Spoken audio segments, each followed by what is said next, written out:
Hi, doctor Sundar Paramarthalingam. இந்த சித்த ஆயுர்வேதா மேலே மதிப்பு குறைஞ்சதுக்கு காரணமே நிறைய பேக்கேஜிங் மருந்துகள்ன்ற பேரில் ஃபோனில் பேசி டக்குன்னு 10,000 ரூபாய்க்கு மருந்து அனுப்புறது, டிவியில் பேசி கேட்குறவங்களுக்கு 15,000 ரூபாய்க்கு மருந்து அனுப்புறது, இந்த மாதிரி பேக்கேஜிங் மருந்துகள் இதனாலேயே நிறைய பேருக்கு அது ஆயுர்வேதத்துக்கு மேலே சித்தா மேலே மதிப்புகள்லாம் குறையுது. நல்லா புரிஞ்சுக்கோங்க.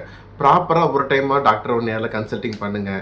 இல்லை ஒரு மருந்துகள் எடுத்தாலும் கூட நமக்கு என்ன பிரச்சனைக்கு நம்ம எடுக்கிறோம், நம்மளோட பாதிப்புகள் குணமாவதுக்கான மருந்துகள் எடுக்கிறோமா, இல்லை கட்டுப்படுத்துகிற மருந்துகள் எடுக்கிறோமா, எடுக்கிற மருந்துகள் இவ்வளவு காஸ்ட்லியான மருந்துகள் சித்த ஆயுர்வேத மருத்துவத்தில் இருக்குதா என்ற ஒரு புரிதல் இல்லாமல் பக்கத்தில் ஒரு ஆயுர்வேத சித்த டாக்டர் இருப்பாங்க, அவங்ககிட்ட கேட்காம எங்கேயோ தொலைவில் இருக்கக்கூடிய எங்கேயோ ஒருத்தருக்கு ஃபோன் பண்ணி அங்கேருந்து 15,000 ரூபாய்க்கு மருந்துகள் வாங்கி 10 மாதம் சாப்பிட்டு ரிசல்ட் கிடைக்காம திரும்ப அந்த 1,50,000 ரூபா செலவு பண்ணதுக்கப்புறம் பக்கத்தில் உள்ள டாக்டர்கிட்ட போய் அந்த சீட்டை காட்டி அந்த பிரச்சனைக்கு ஒரு 500 ரூபா மருந்தில் சரியான நிறைய பேர் பார்த்துட்ருக்குறோம்.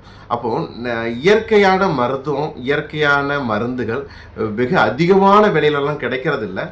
இப்போ சூழலுக்கு தகுந்த மாதிரி அதிகபட்சம் ஒரு மாதத்திற்கு ஒரு 2,000 2,500 வரை கூட நம்ம கொடுக்கலாம். அதற்கு மேலே செலவு பண்ணி ஆயுர்வேத மருத்துவத்தை பார்க்கணுன்றது, அது உள் மருந்துகள் சாப்பிடணுன்றது என்னை பொறுத்த வரைக்கும் தனிப்பட்ட முறையில் அவசியம் இல்லை. அப்போ இதே மாதிரி தான் ஒரு பேஷண்ட்டு கூட நிறைய கிட்டத்தட்ட ஒரு 8,000 ரூபாய்க்கு பேக்கேஜிங் ஒன்று வாங்கி, அப்போ இதில் என்ன ரிசல்ட் கிடச்சிதுன்னு கேட்டேன். இல்லை சார், இப்போ வயிறு நல்லா ஃப்ரீயாக கழியுது சார், வயிறு கொஞ்சம் கேஸ் ட்ரபிள் இல்லாமல் இருக்குதுன்னு சொன்னாங்க. அதுதான் சொன்னேன், கேஸ் ட்ரபிள் இல்லாமல் இருக்குன்னா சீரகத்தை வெண்ணெய் கலக்கி குடிச்சிட்டு நைட்டு ஒரு கடுக்கா பொடியோ, திரிஃபலா பொடியோ, நிலவாக பொடியோ 50 ரூபாய்க்கு வாங்கி சாப்பிட்டீங்கன்னாலே இது உங்களுக்கு கிடச்சிருக்குமே, இதுக்கு ஏன் 8,000 ரூபாய்க்கு மருந்து வாங்கி சாப்பிட்டீங்கன்னு கேட்டால் அப்படியா இன்னும் புதுசாக முழிக்கிறாங்க. அப்போ இந்த மாதிரி எடுத்த உடனே ஆயுர்வேத மருந்துகள்னால் ரொம்ப அதிகமான விலை இருக்குன்ற ஒரு தவறான புரிதலை ஃபஸ்ட்டு நிவர்த்துங்க. நிறைய பிரச்சனைகளுக்கு சிம்பிளான ஒரு மருந்துகள் மூலமாகவே தீர்வுகள் கொடுக்க முடியும்.